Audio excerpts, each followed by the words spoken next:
At InDigital, we know that public safety professionals hold themselves to a high standard. In fact, standard doesn't do it justice.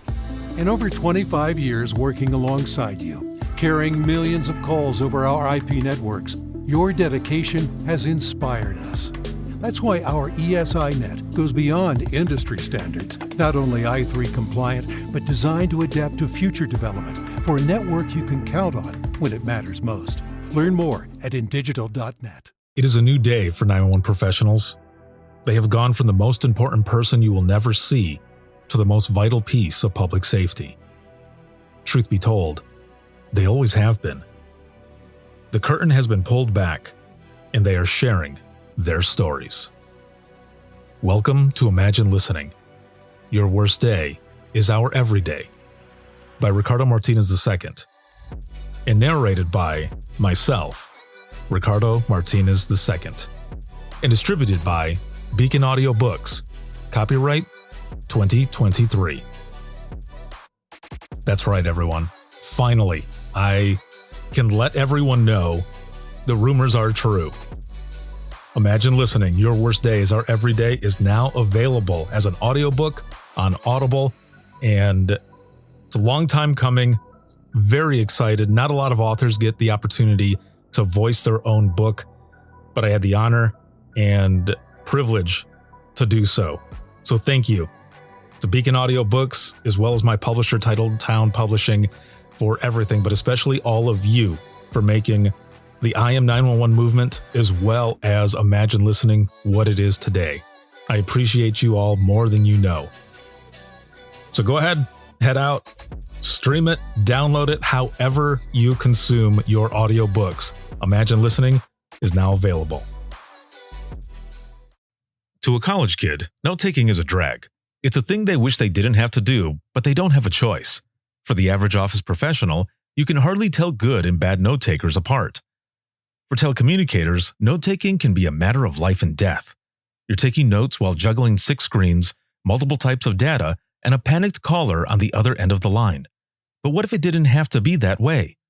Prepared Assist, the AI-powered assistive technology for 911, automatically pulls key insights like suspect descriptions, addresses, and more directly from call audio, enabling telecommunicators to 2-click copy and paste to CAD for faster dissemination than ever before. Visit prepared911.com/assist to learn more. If Within the Trenches has ever taught you something, open your eyes to what it is like to be a 911 dispatcher, or has inspired you to become one, then help support us and join our Patreon. Get exclusive bonus content, one-of-a-kind swag, discounts on merchandise, ad-free early access to new episodes, and much more. To join, please visit patreon.com/WTT podcast. And if you're an industry partner, we have something for you as well. And now, for the show. This is Jordan, and you're listening to the Code 7 Podcast Network.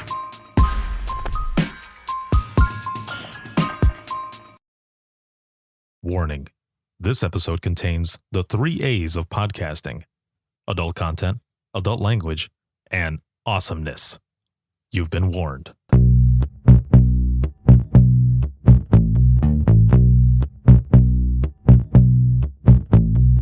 Welcome to Within the Trenches, true stories from the 911 dispatchers who live them.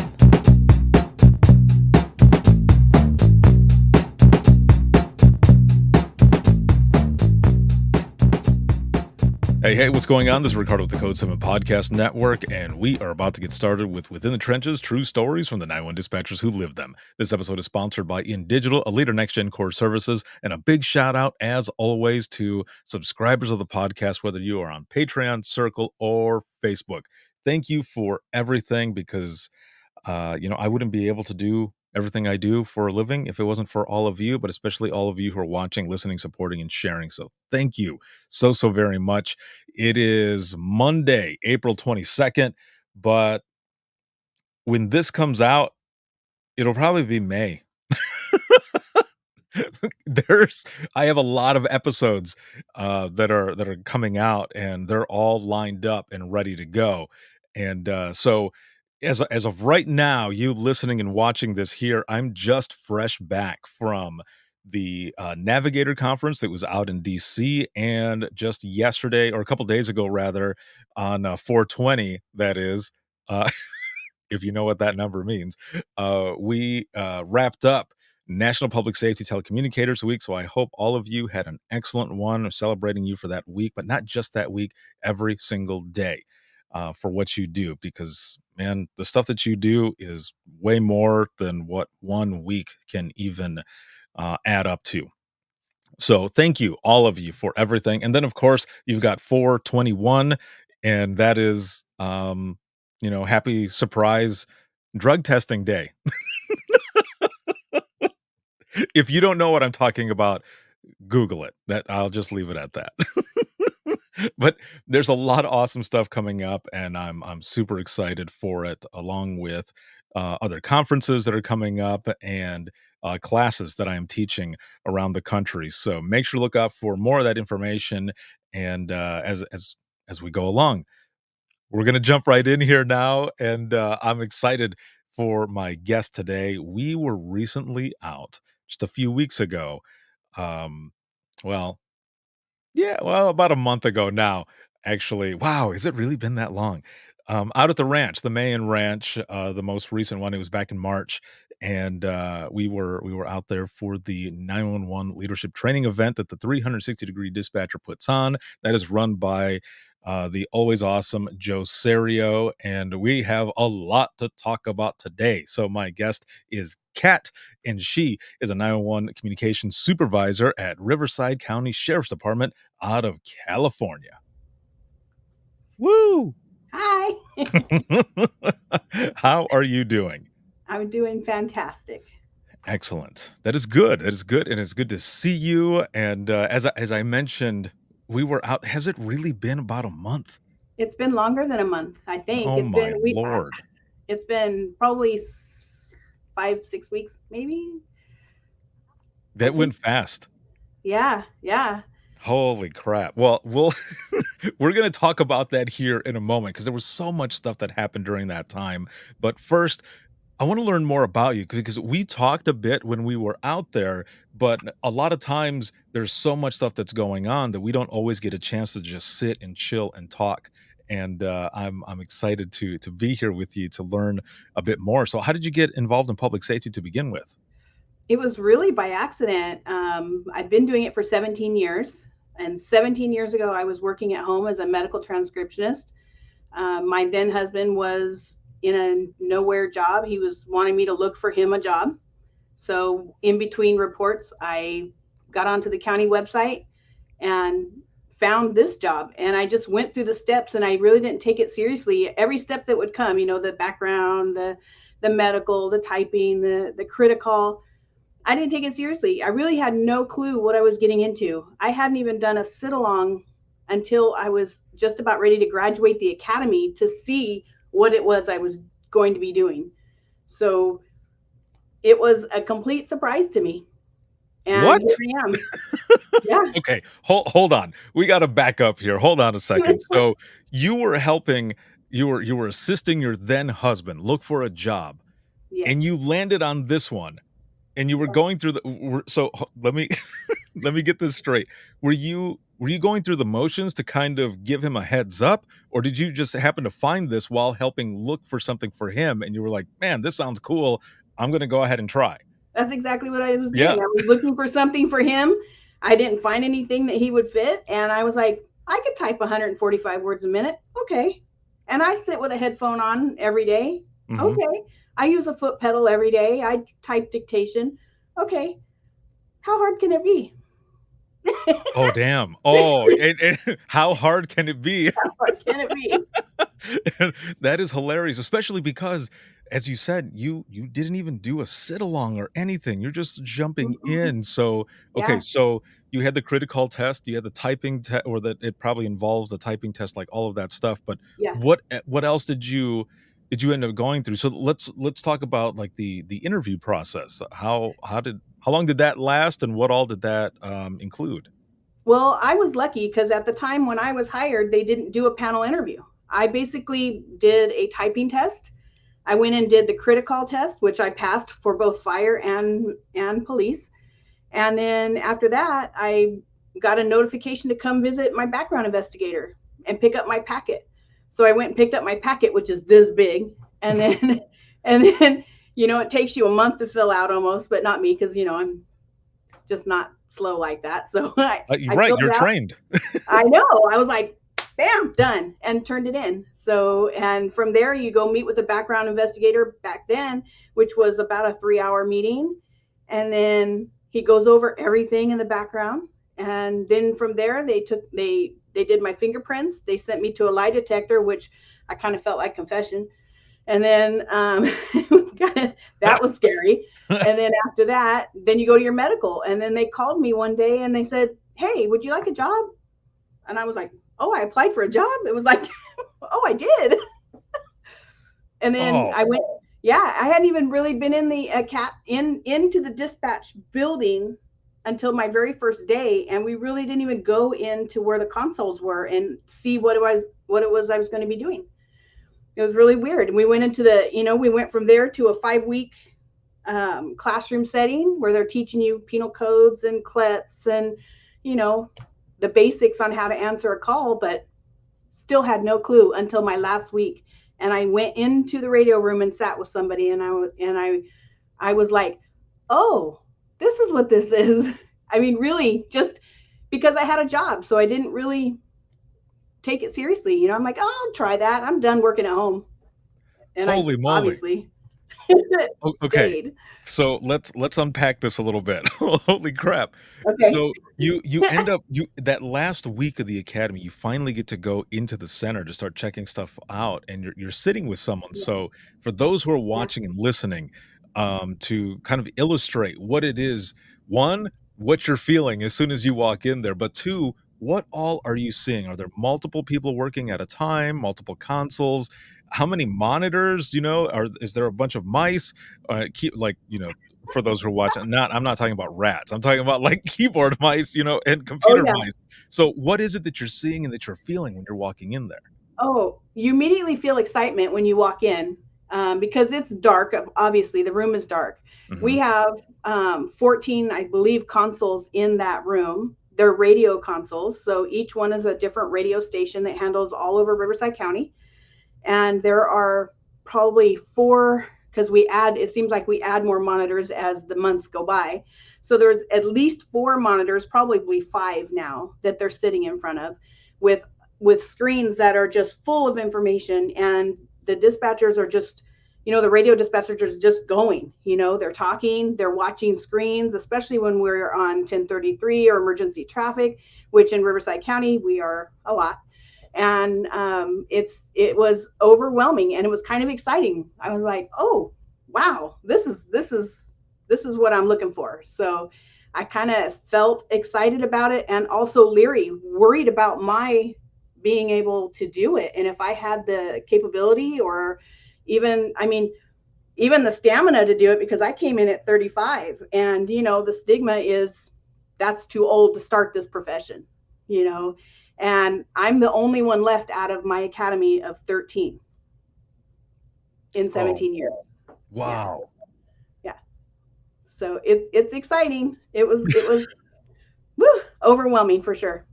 So you get in there and you're going through all of this. Was it right away where you felt like this is where I'm supposed to be? Or did it take a little more time as you're working within the center, starting to take calls and all of that stuff? Because, the other thing too is, I always like to ask this. There's a moment. It seems like with a lot of people, there's a moment where whether it's a phone call or you're training on something and or an incident within the center, there is a moment where you end up realizing, damn, I'm in the right spot. Like I am definitely where I'm supposed to be. But also on top of that, the kind of a second piece to this is, how long do you feel like it took for you to get like pretty much dialed in? Like for me and a lot of others, the sweet spot's kind of like 2.5 years going in to like really feel dialed in.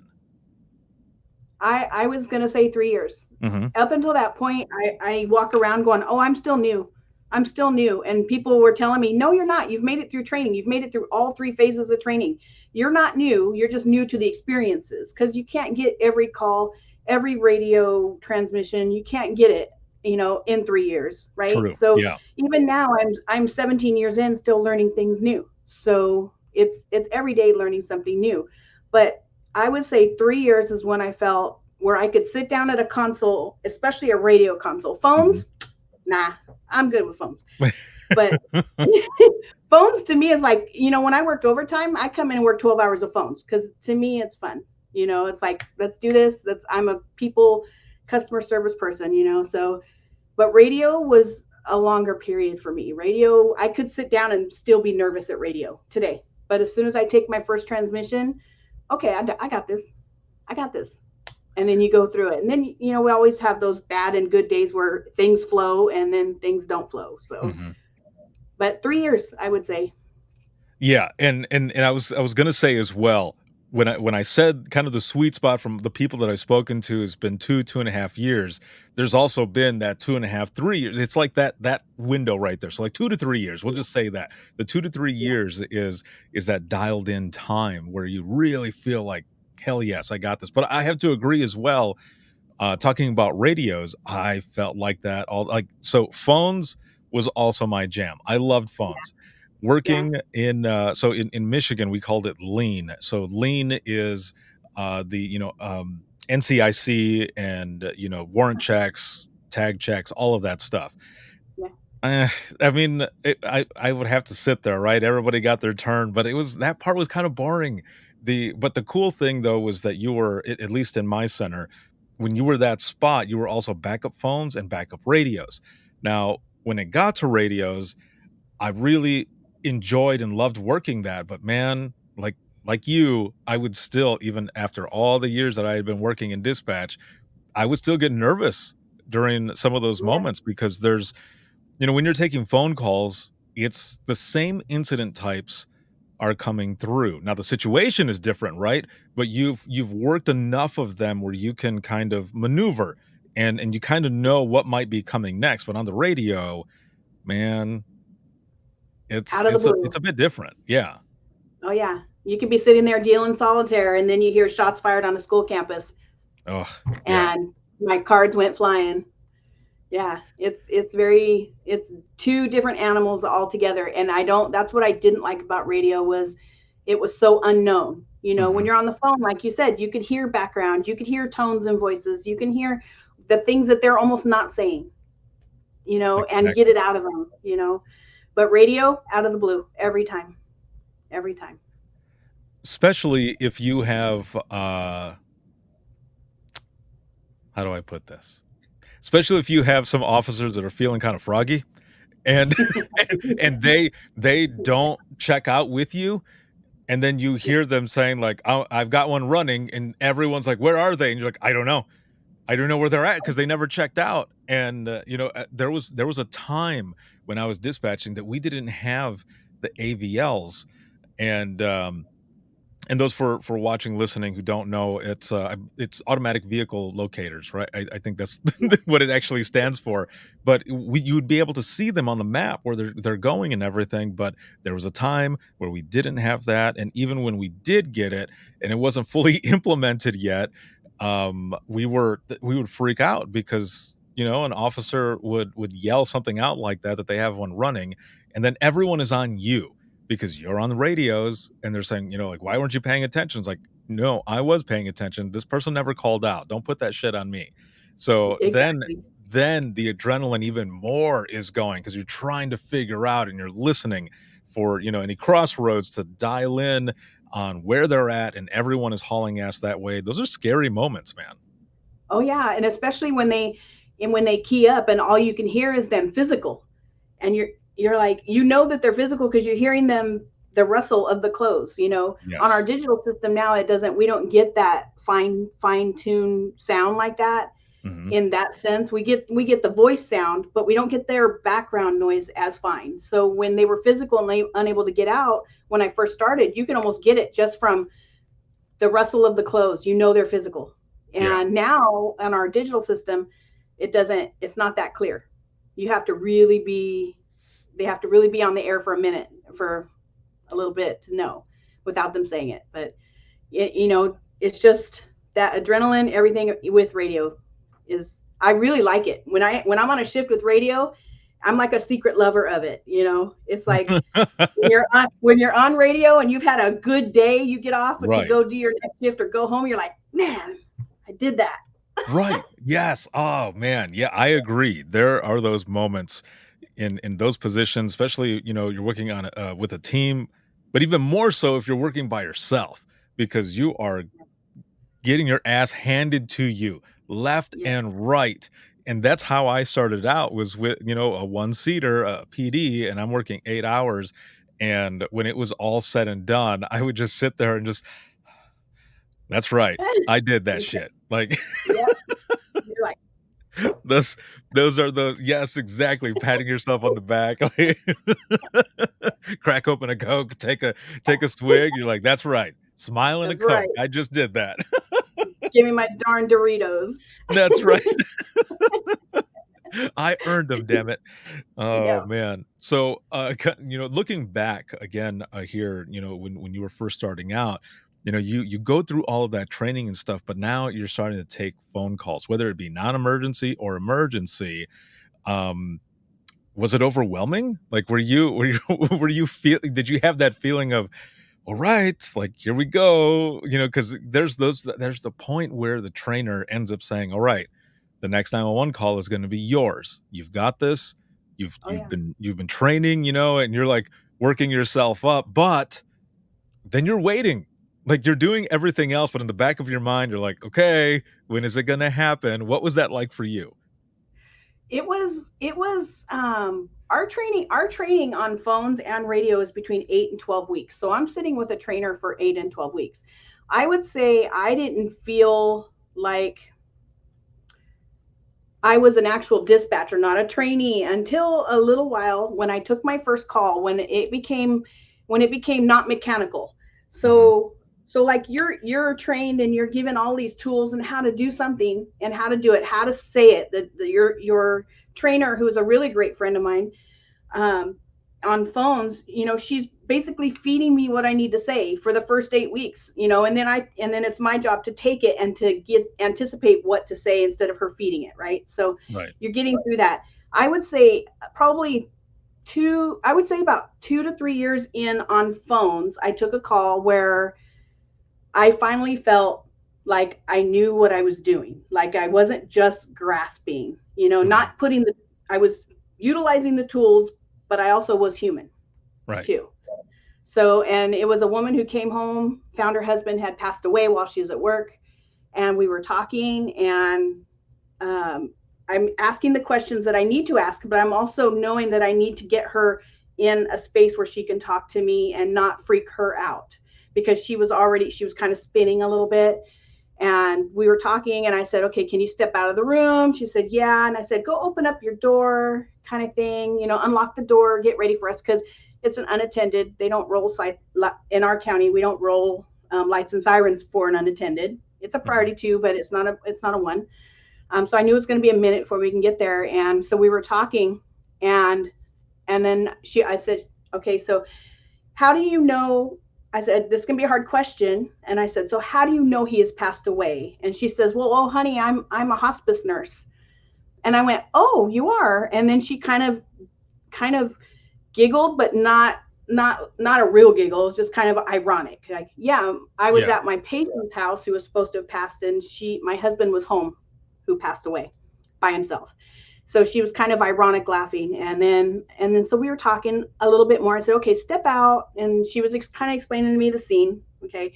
And I said, okay. So I said, step out. And I said, I was making small talk with her now because I got everything I needed. Uh, and I was making small talk with her. And I said, so, do you have any family nearby? And she said, no, we haven't been married for very long. And I went, well, how long have you been married? And she goes, 17 years. And I went, honey, 17 years is a long time. And she goes, it is. It was like, and then we just kind of both laughed. And Right. then, which is weird in that situation, but it just kind of broke the tension of the situation kind of. And Yeah. then we got there, of course. I said goodbye and I hope she has a better day. And I was glad to be with her for that. And then we disconnected, and it was my Friday. I came back to work that next Monday on my Monday, which is probably a Sunday or a Wednesday. Um, and she had sent the biggest pie I've ever seen in my life. I mean, it was had to have been a Costco pie. It's what I would imagine a Costco pie would be. It was an apple pie, as Yeah. big as I could see it, with a note that said that I had made that day not so hard for her. Wow. And I knew at that moment that that was something for me, like, okay, I'm human. I can be human on the phone, not mechanical. So that was my transition right there for me. But I don't know if I answered your Wow. question. Wow. No, no, no. Yeah, no, that you fully, yeah, fully and with detail as well. That's I don't know that I've ever had someone share something like I mean, this is gonna be episode 550 something, so I'm not sure. I can't remember every single one of them, but that is interesting. So so this was a hospice nurse, but it ended up being her husband instead. Yes. Yeah. And he Wow. was he was positioned on the bed in such a way that half on, half off. He had some stuff, and so she knew. She knew. But and she was like, I can't believe I was here with my patient who's expected to go any moment. And Right. and she said that, and my husband was here, and he had just had back surgery, and there was some kind of complication, I'm sure, Wow. but yeah. That is, that is definitely interesting, but also, the fact that you were there for her. And I can just imagine, just like a lot of us, when we're sharing some harder calls or anything like that, there are times as a coping mechanism where we deflect with humor, right? Yes. And that Especially was with that dispatch. yes, that was that moment for her as well to be able to kind of get through that. But you were there for her. Hmm. And those are it's something that I tell people a lot when I talk to those who not just in our profession, but those outside of the profession who that don't know that have never experienced anything like this before. I talk to them about these connections that we make. Folks are Yeah. calling in when they're living m- maybe their literal nightmare, and we're the ones that are there. They're trusting a voice Yeah. to get them help, but also on our end, because we're empaths, we're putting ourselves in their shoes and we're building that trust and rapport as fast as we can so that we can get all of the answers to our questions to get them help as fast as possible. And a lot of times with these calls, a piece of them stays with us and a piece of us stays with them. That's my first call. I think that I can remember everything about it. The tone of voice, the noises in the background, that we take so many calls during the day now. Like, you walk in the door and your loved one says, did you have a good day, or did you get anything good today? And we go,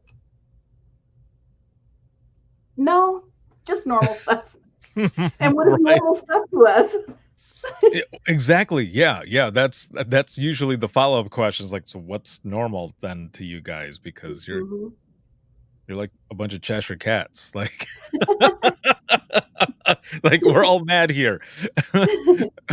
But, even with all of the, the hard that comes with 911, there is a lot of rewarding things, and there you have it right there. Even though this was, a difficult call, you were there for that person.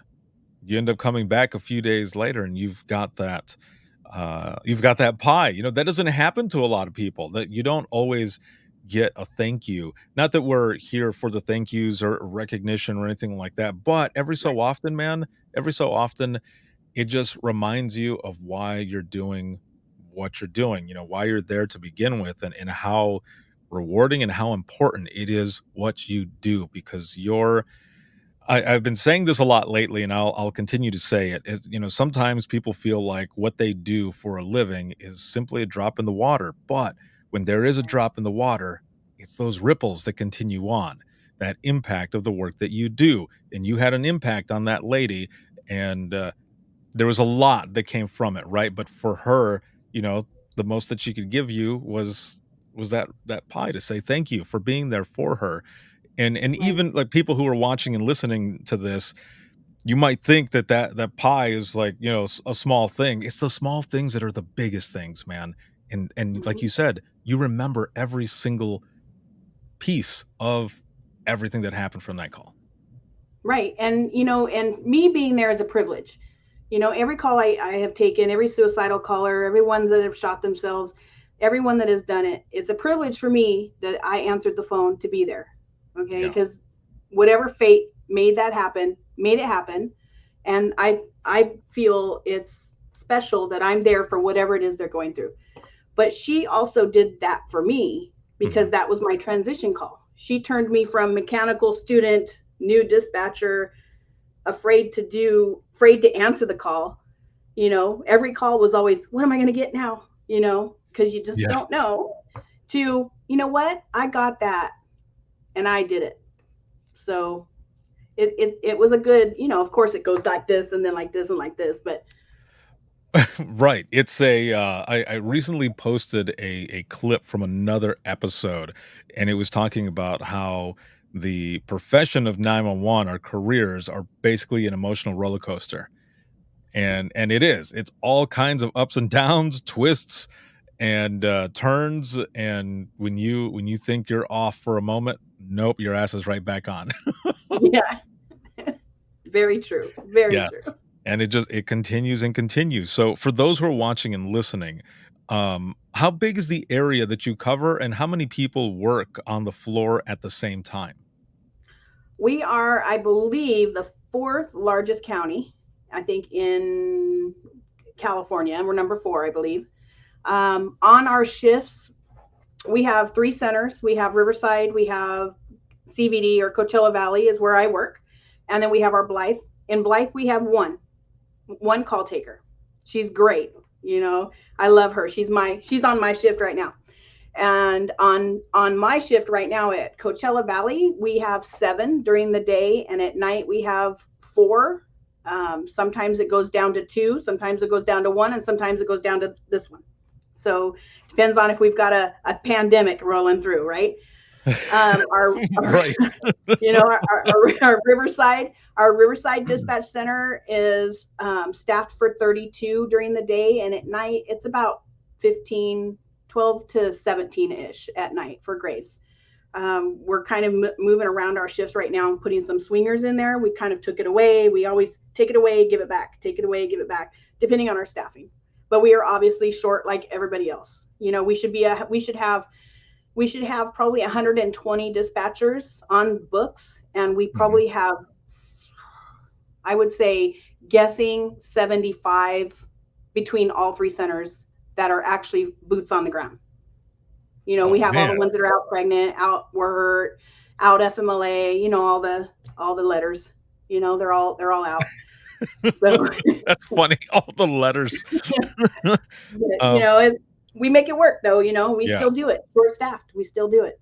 Exactly. Yeah, because 911 doesn't stop. People need help all the time, and this is where it's at. And you continue working. The overtime is there. You just keep going and going and going. And so I have to ask, because you just reminded me what area you all cover. Wasn't Coachella last week? Coachella, yes, it ends it. I'm staying 16 hours today because today everybody goes home from Coachella, and I drive 43 minutes to work, and um, and it takes me 3 hours to get home. So I'm staying till almost 10 o'clock tonight so I can miss the traffic. Oh my lord. Okay, Yeah. so not only was last week National Public Safety Telecommunicators Week, but you Yeah. also had the opportunity to celebrate with Coachella. Yes. Yes. But fortunate for us, Riverside County handles the outskirts, out the traffic and the surrounding area. Yeah. NDOPD handles the inside of the facility. So we get all the drunks. We get all the deuces that are in the area. It still sounds crazy, man. Like, I can't imagine as much as that festival is publicized and Yes. put out there, and so many people all over social media who are just posting all kinds of things. Oh yeah. I can't imagine working it. I mean, and this is not by any means anywhere close to that festival, but when I was working in dispatch, we had a festival. It was just over the weekend. It was just Friday to Sunday, and it was called the Birthday Bash. It was a country radio station. It was B93, and they would have all of these acts come in, and they would go to just one of our motor speedways that we had on the east side of the county. And for whatever reason, it seemed like my team was the one who was always getting hit on it, and it would be crazy. Like there were cameras set up all over the place, and we had extra monitors to monitor some of the things that were going on, and we would look up there and be like, "What the hell?" Oh yeah. Oh yeah. We hear some things, and knock on wood, this year has been so smooth this year, it seems to me. And I Yeah. get it. I work Sundays, so this Sunday we had nothing. Last Sunday we had nothing. Stagecoach is next weekend, so we have Coachella 2 weekends and then Stagecoach next weekend. So I'll be staying 16 hours again next Monday because it'll take me 3 hours to get home, 43 minutes. So Good yeah, night. it's crazy, and it seems that Stagecoach is we get more stuff on Stagecoach than we do on Coachella. Really? Yeah, it's the Cowboys. Well, what can you do? It's a Wild West. So Right. oh man, that is amazing. So, you continue on, with your journey. You've already taken, this call, and you've got these moments where you're where you're supposed to be. You're going into radios, you're doing all this other stuff, and you're a supervisor. So, are you also a trainer? Like, I are you was also a CTO? I was before a supervisor. So in our agency we go call taker 1, call taker 2, then CTO, Hmm. and then after that you promote to senior, which is just under supervisor level, and then you become supervisor and then manager. So I'm supervisor. I've been a supervisor now since about two years and 2 months, but Nice. I So, like it. So the reason I ask as well is because, a lot of times there's one of two reasons that you end up moving up to CTO or supervisor, but especially, a certified training officer. For those who are watching and listening who don't know what a CTO is, a certified training officer. Now, either you had crap training yourself and you want to make sure that that new generation, that literal next generation of 911 that's coming in, doesn't have to deal with the crap that you did. You want to break that cycle, right? So you become a CTO as well to kind of mold that next generation, or you had really good training and you want to continue that legacy for those folks who are coming in. So what was really your push to move towards being a certified training officer and then up to a supervisor? Well, I kind of went through a period after I felt comfortable of, what, I'm just perfectly good being a dispatcher, Hmm. perfectly good. But my nature is not that. My nature is not to sit stagnant. I'm an excited puppy all the time, Yeah. and I can't sit still. So, well, not like figuratively. I have to keep trying for more. Well, Right. actually, both physically too. But I can't. I have to keep trying to do better and to advance because that's Hmm. my nature. So, when it came time, I had a great phone trainer, and I love phones. So I said, you know what, I'll try and train on phones. And I've had many successful people on phones, people who got promoted to supervisor way before I did. And I've been here 17 years. They got promoted 7, 8 years in, to supervisor. But I sit back and I go, you know what? I train them. So it's my win too. There They're you there. go. They're my I love PSAP that. babies, as I call them. So, I mean, my one of my directs is he was promoted several years before me, and he was my very first trainee. So, and I was like, so I think it's great. I like to see success. So Yeah. when I get somebody through, I think it's a pat on the back. It's great. It's like keep going. And then when you see them doing good, it's even better. I love it. I love it. And then there's also the ones that don't make it. Those Mhm. are also successes for me because as soon as they realize that you can't do this job, not everybody can do this job. You have to have a form of ADHD, you have to have a form of real life, you have to have some experience, you have to have some just a package, and not everybody has that whole package. And they think it's kind of sad when they come in and they're giving it everything they've got, but it's just not enough. And it's sad, but it's also rewarding when they say, you know what, I can't do this anymore. I'm going to step down. and then they go somewhere else in the county or something like that. But it's still, I find it rewarding. I just love it. And so for me, it was moving up to CTO. And then after that, again, I'm like, I'll just be CTO. No. So then I started applying for senior and got senior. So same kind of thing. Supervisor took me longer. So I have to agree fully that you've got those moments when you're training someone and you see it in them when the light bulb goes on, when they like in their face, like you can feel it from them Yeah. that they're like, I've got this, and you feel it inside. Like you were saying, it's like your babies, they're like your kids where you're like, they got it. Like when you're a kid or whatever, you see a kid taking those first steps and you're like, yes, yeah, you got it, keep going, keep going. And I remember those moments as well because like you said, it's a win for you too. And it's all the knowledge and everything that you put into a person that when they take that and they run with it, it's like, let's go, man. Like, yes, this is how we do this as a team, as a family. And you just continue, you got that good cycle that's going through there. I love that. And just being able to push others to be better. I mean, it's a win-win for everyone. Exactly. Very true. And I like when they go, who trained you? Oh, Cat trained you. Yep, I trained him. That's mine.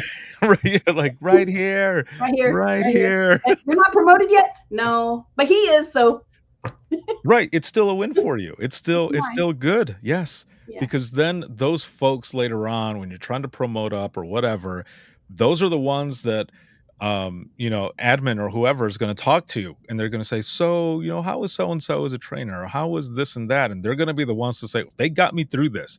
I wouldn't be here if it wasn't for that person."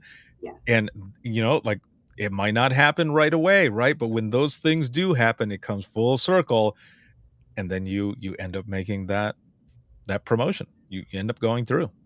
Exactly. Exactly. And it's rewarding. And what is even more rewarding is to see my trainer when I got promoted to supervisor, my trainer and people I trained there to give me the same props. Like, yep, she trained me and I'm her first or something like that. It was it's just a full circle. Right, It just yeah. comes around. But You gotta love it. I that's what I love about this profession, man. There's so many different layers and so many different things that just it's so good. Now you're going through all of this time and you're promoting up. There's all this other stuff that's going on as well. And is there a call? I know everyone has one call or several calls, and of course, if you feel as long as you feel comfortable talking about it as well, but a call that kind of sticks with you. I have, of course, we all have several. The one that sticks with me the most is, and it's because, as we do the job, we don't know the ending, right? We don't know what happens in the end. The one that sticks to me the most is a suicidal caller that I talked to who wasn't even in our county. He was actually in Reno. And he got transferred to me from a suicide prevention line because of his area code. So I got him at it was probably 1 o'clock in the morning. Mm-hmm. And he basically was in his vehicle. He had taken 40 metformin, which is a diabetic drug. And he wanted to kill himself because he came home from work that day. His wife said she was done, wanted him out of the house. He had just moved up there to where he was at and cashed out his retirement, bought her dream home with horse property. I mean, we became like family. We talked for at least an hour until we found him. But when we were talking, he was telling me, we talked about religion. We talked about his family. I kind of used dispatch technique to get him to tell me where he was from. He's actually lived a block away from where I lived at the time. I told him I went to school with his daughter, which was a white lie. His daughter, he told me his daughter's married name. My co-partner was able to research her, get her phone number because he was refusing to tell me where he was at. He was on a dark road in a blue truck is all I knew in Reno or a town next to Reno. And we were talking about religion and he was it was the anniversary of his daughter's death because he signed the papers for her to pass away in the hospital. His wife blamed him, and he was very distraught about that. He signed and said it was okay for his daughter to pass away, and he was hurt. And I told him he wanted to go be with his daughter, and we talked about religion, and he was mad at God. And I told him, you can be mad at God. And I said, but, I said, you're wanting to go to heaven. You believe in heaven still? And he said, yes. And I said, do you believe that your daughter is whole and beautiful now in heaven? She's not sick anymore. She didn't have any heart problems anymore. And he says, yes. And I said, you have a daughter still here on this earth in proverbial, could be, hell, Mm-hmm. Earth is, this is hard living.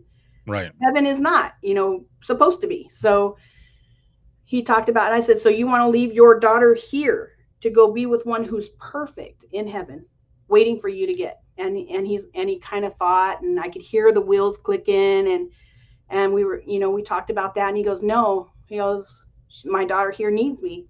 I said, well, where are you located? Where are you at? And he still refused to tell me. He held that. He did not want to tell me at all.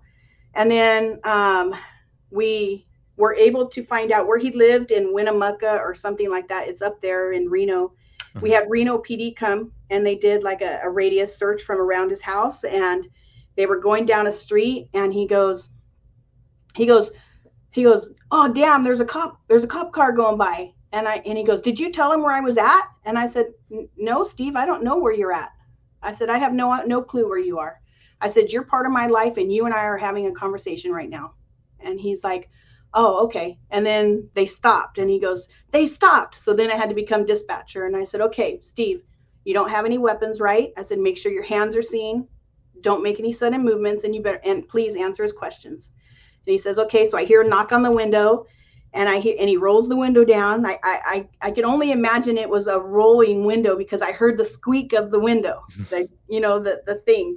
Right. And then he said, I heard the police officer go, hey, buddy. He goes, how are you doing? He goes, I'm not doing too well. And he goes, well, who are you talking to on the phone? He goes, my friend Christine. And I was like, so by this time, the police are there. We had been talking for a while about very tough subjects. And I had tears coming down my eyes, and he hands the phone to the police officer. And the police officer goes, hello. And I said, hi. And I introduced myself. I'm Christine from Riverside County Sheriff's Department. I've been on the phone with him for 45 minutes now. He's taken 40 metformin. He was lucid when we first started talking. Now he's starting to retch, and he's becoming lethargic. And he said, okay, thank you. And he goes, hey, buddy, can I hang up the phone? He goes, no, I still want to talk to my friend. So he hands the phone back to him. Yeah. And then I'm like, I'm at my console going, oh no, I'm like, oh my gosh. So then I hand the phone. I go, are you okay, Steve? He says, yeah. He goes, just stay with me until they get here. And I'm like, okay. So then the next thing I know, probably 5 minutes later, ambulance shows up, and I hear, hey, buddy, how are you doing? And I'm like, he's all, who are you talking to? He goes, this is my friend Christine, and hands him the phone again. And I'm like, hello, my name is Christine. I'm Riverside. I did the whole spiel again. Now it's been 60 minutes or something like that since he took metformin, and I told him all that. And then the ambulance guy goes, well, how do I treat that?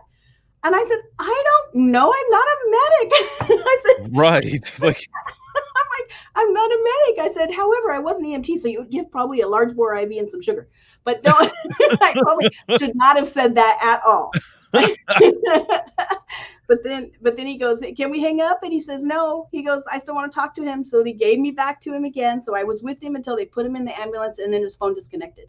So I don't know the outcome of that one, but that one is the one that stuck with me the most because I had no way to help him other than to talk. Right. I didn't know where he was at. I couldn't do the whole dispatch thing where I could type, and send the call. And my coworkers were great, with doing the research for me, trying to find his daughter and calling her and getting that kind of information.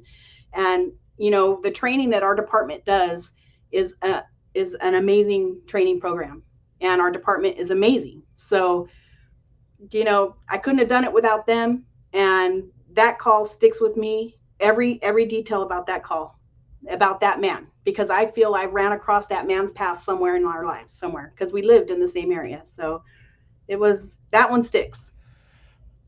Wow.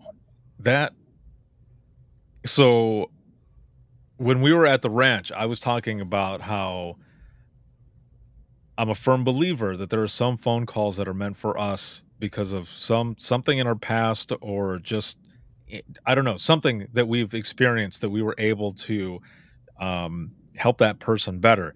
Now, I'm not sure what that part is here, as for you specifically. However, I feel like from the beginning when we were talking and you were talking about the person that you finally felt that you were dialed in where you could actually be human, you know?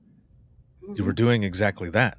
You were it was almost like a recall and you're going through and it's interesting listening to you tell the story as well because you're right. A lot of the calls that we take, we remember those little bits of details. I mean, you mentioned the window and how it had to have been, Hmm. a pull, a little lever there to bring that down because of the squeaking that you heard.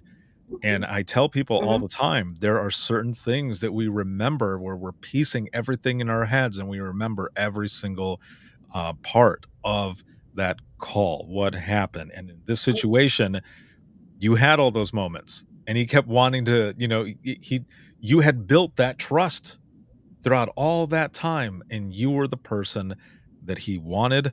And I applaud you. Well done. Like that's amazing work. How long ago Thank was you. that? Oh, it's been, I've been 17 years in. It was probably around probably 10-year mark or less. I remember it every detail. It feels like it was yesterday, and I remember the rapport I had with him, and that one, it's been a while, but it feels like yesterday kind of thing. And listening to you tell it, I felt like it was yesterday that this happened because of the amount of detail, and just everything that went through it, but also how you felt during that time. And there are those moments where we're taking these calls and you are sitting there with tears running through, but Yeah. you can't let the other person know, right? Right. Sometimes in some situations, your emotions do come out and because you're there with that person throughout the entire time. But again, it's stuck with you this You entire learn how time to as cry well. silently. You learn how to cry. You just Mhm. without anything. Just let it go. Wow. Yeah. That is a story. Thank you so much for sharing that. And, so as we've said, you've been doing this for 17 years and such. And continuing and just listening to you, just looking at you as you're telling these stories and everything, damn it, you are definitely where you're supposed to be. And I can tell how much you love this. I do. And like I say all the time, there's a lot of hell that happens at 911. There's a lot of bad, but there's a lot of rewarding moments. And you have shared some harder calls that also had those rewarding moments. And so now we fast forward to about a month ago, Okay. or a little over a month ago now, and, we're at the ranch, and, what was that like for you? Because what the reason I like to ask as well is because for those who have never been there before, but also those who have been there, there's moments right in the beginning where you're thinking probably on the way there, you're thinking, "I don't know what this is gonna be. I don't know what to expect. This is probably just gonna be a bunch of bullshit that I've heard before," sitting there listening to people talk about leadership, and you can be this if you do this or do whatever.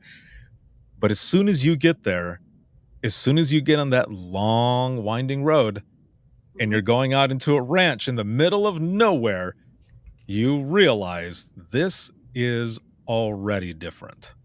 Yes. Yeah, the feel is very different. For me, the anxiety of going to classes like this is the social anxiety because I'm socially awkward and I say stupid crap all the time unless I'm on the phone. Who knew? But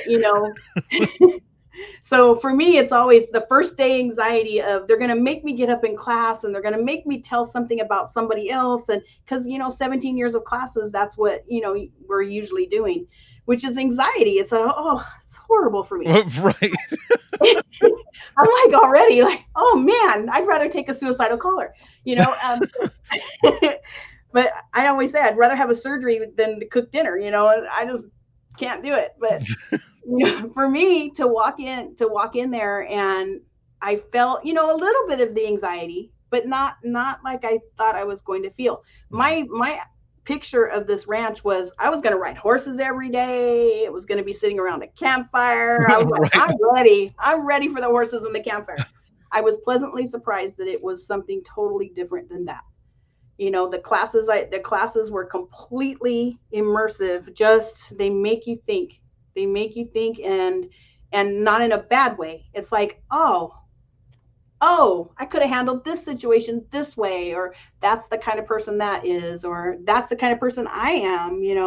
It's self-evolving, and it's heavy. It's heavy too, because it smacks you right in the chops. I mean, it's like, by day 3, and by day 3, you're like, I don't want this to end. I've got a day and a half left. I don't want this to go yet. I'm still, this should be a semester class.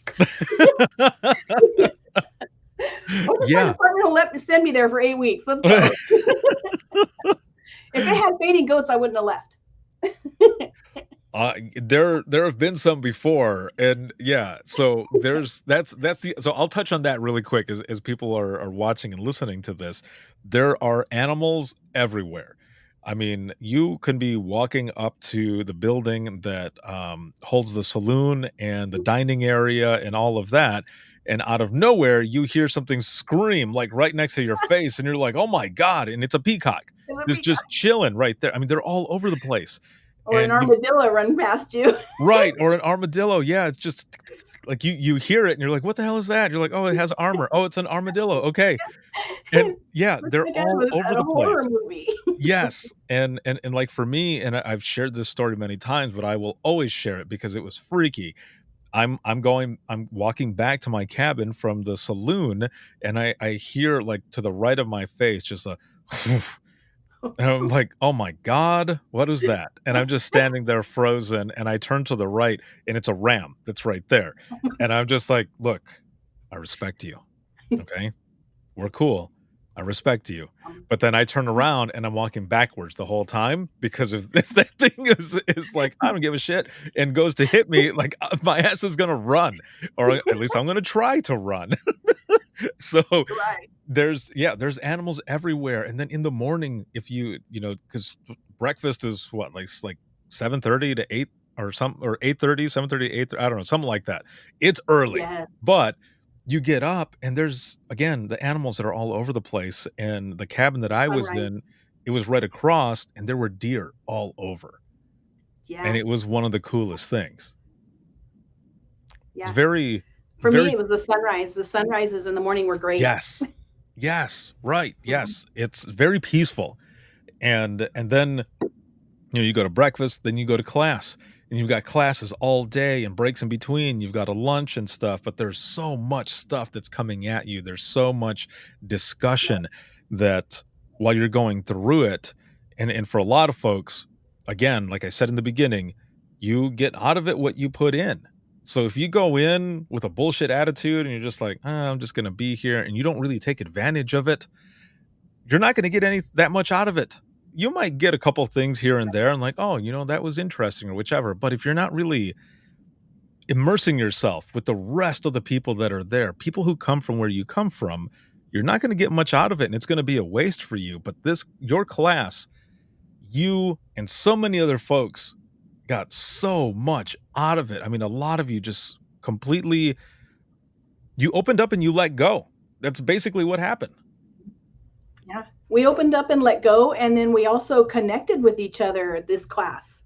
I felt like I have a group of friends that could be family in my future. They're even though we are states away from each other, we still communicate. Mm-hmm. We still have our Facebook thing, and we do the private messages and we still communicate, and it feels good. It's like, it's a good, you know, a sounding board. Hey, this is what I'm going through. This is what this is. This is what that is. Or just hearing, he's seeing what great things they're doing, like for Dispatch Appreciation Week, Right. you know, is a good thing. But it leaving on Friday was difficult. It was sad. You know, it was mournful. We were exhausted from the week, you know, especially karaokeing. But Yes. Yes, exactly.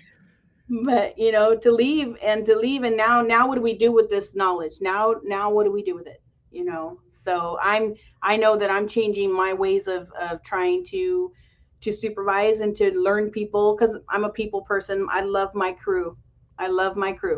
And I feed them. That's my love language. I feed them all the time. They keep saying, Kat, last week I bought him lunch, I bought him breakfast, you know, I bought him ice cream. You know, I was just like, I'm feeding you. I'd rather give you something that's going to make you happy than a trinket, you know, that they're going to say, oh, thanks, you know, because that for me is my language, you know. So learning and putting it together is making me a better supervisor, just slowly. You know, I got to compartmentalize it, put it together. I love that. And I was telling someone recently, it's almost like it's like high school. When you get in your freshman year Ugh, and you're going into different classrooms and you're like, "Oh, I don't really know a lot of these people," you know, because it's kind of mixed and stuff, right? And then you start to talk and you start to get to know other people, and then you realize you're not that much different than everyone else, and you're connecting on a different level. And then when you get to the end and you graduate, you're like, "Damn, that was it." Like, that went by super fast. So yeah, those 4 years are actually like 4 days at the ranch that you've gone through, and then you graduate at the end, and it is sad. yeah. And people, were asking me throughout the week, like, "What's Imagine Listening like?" And there were a couple people who have been there, or folks that had been told what Imagine Listening is like, and I would say it's gonna be something that you've not experienced before. Like, it's a peer support session, Yeah. and I said, "So just be prepared if people start bringing out tissues," and they're like, "Oh my god, what?" And then we jump in, and I share a part of my story, and it's to get everyone comfortable with what we're about to do. And then we start sharing stories. And that first part is very emotional, whether it's a hard call or a save. And it is emotionally intense. And then of course we end it with the funny part. And I wish we would have had a little more time to do more of the funny part when we were there together. However, that just meant that there was that many people who had been holding some of those stories inside, Yeah. and they needed to get them out. So we're tweaking a few things where I think for the next one that I'm out at, and the next ranch that we're doing, I'm actually going to have that whole morning to me Oh, to do my part, and then do a longer of the Imagine Listening, because we want to make sure to be able to have enough funny stories to balance out everything that was going on. oh But yeah. um, what were your thoughts just on the Imagine Listening piece? I always like to hear, um, not because this is like an ego thing. It's because I want to know how people feel throughout it, so that others who are listening, when they go through it, or if they're ready to do, or be in an Imagine Listening session, what they can kind of look for. At first I thought, I really was interested in that, because Mhm. you know, we go through as dispatchers and call takers, and we think we're invincible, and we may have calls in here that we don't know that are getting us. We don't know that are affecting us. And it was great to see people open up and show that they're vulnerable, that hey, Yes. I took that call, and yes, I did the call, but I still walked away with something, you know, some negative from it, or some positive from it, or whatever you got from it, you know. But it also shows that people are human, that we are not mechanical, We answer phones, and the scream of a mother who finds their child hanging, the scream of another, family member finds their child or family member ran over by a car or shot or horrible things happen to them, is the same scream, and we all hear it, and we know it the minute we hear it, that this is a real call. This isn't, my mailbox was broken into, which is a real call, just Right. a different nature of a call, Exactly. Yes. So that episode, that series that we did, that the Imagine Listening, I got out of it a lot to see that people, we're human, that we hear these things, we do our jobs, and we don't take care of ourselves, and we just move on to the next call. That screaming mother call I hung up with, and then went right on to the next call, a TC somewhere or something. So we don't have time to stop and to say, oh, that was bad. Maybe I need to go walk outside for a minute and look at the sun. That's what I do. I walk outside. But exactly. Yeah. For me, it's a special session. It needs to be longer. Well, thank you, and that's why I wanted to hear as well a little bit of that, because I'm always taking feedback on those sessions, but especially Imagine Listening, and I think there was a feedback form that said it needed to be a little bit longer, and I that's kind of spurred a lot of the conversation as well, and I did it just last week in DC at the Navigator conference, and it was standing room only. There was people in the back, and there's 4 main sections, and I was taking stories in each section, going back and forth, and there was so many people who wanted to share some of those harder calls, but also saves at the same time. And we ended up going over. Luckily, it was the last class of the day, so we could go over a bit, but I had to stop in the middle of some of the stories as I was running to the next section of people to say, this is the last class of the day. There's a lot of people who want to share stories. Are you guys okay with going over a bit?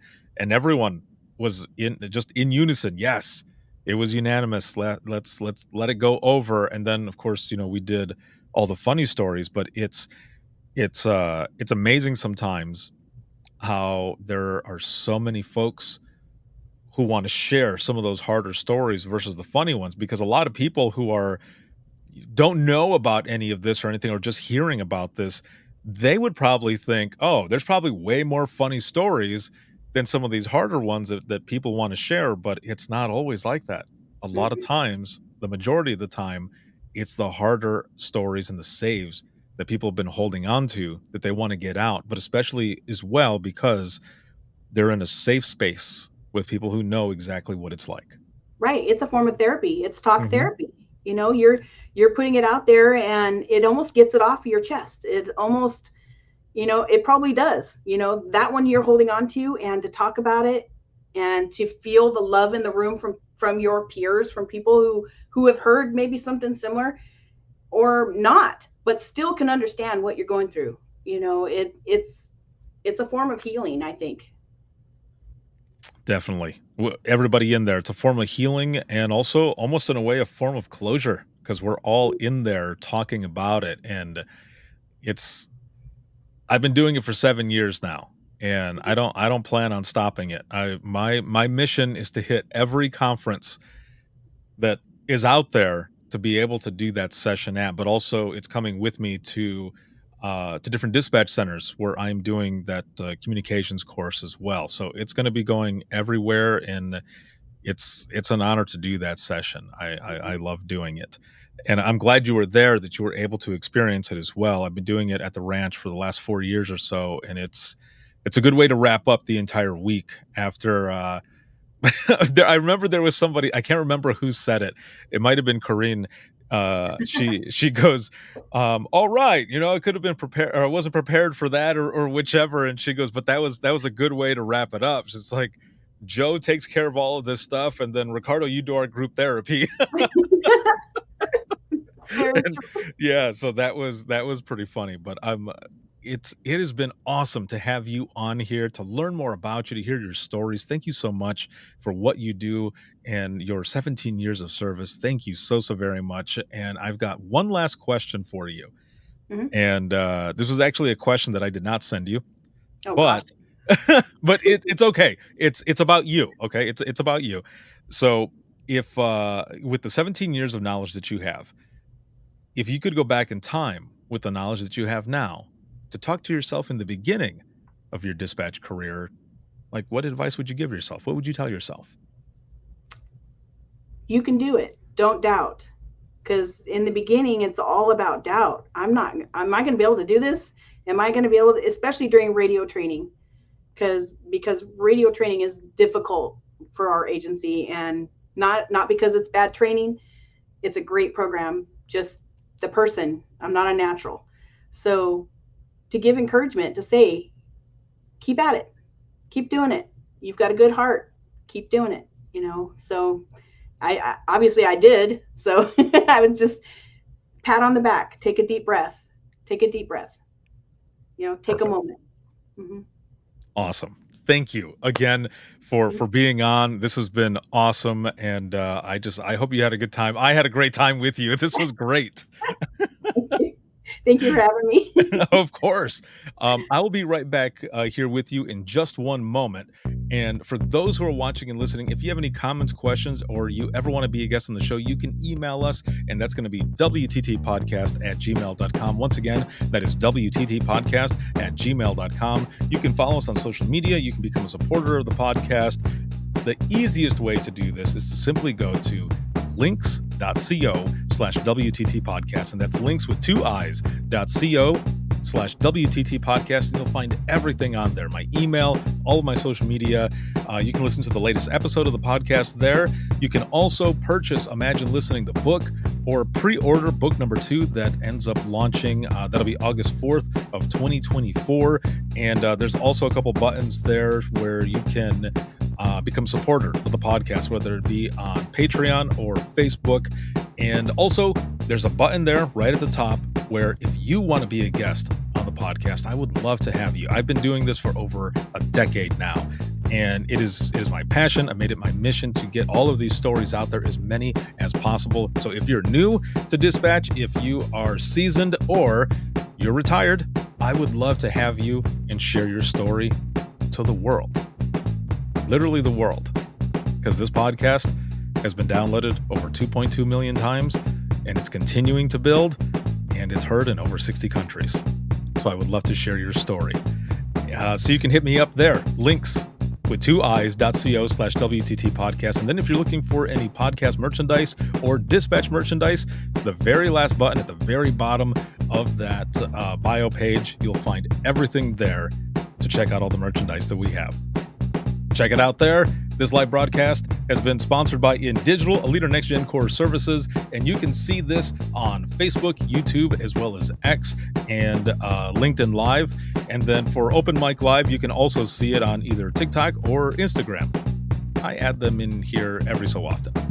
But for the main show Within the Trenches podcast, you can listen 24/7, and that's on Apple Podcasts, iHeartRadio, Spotify, your favorite podcasting app, and withinthetrenches.net.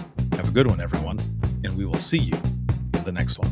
You just listened to a Code 7 Network podcast. If you have any questions or would like to be a guest on the show, send an email to wttpodcast@gmail.com.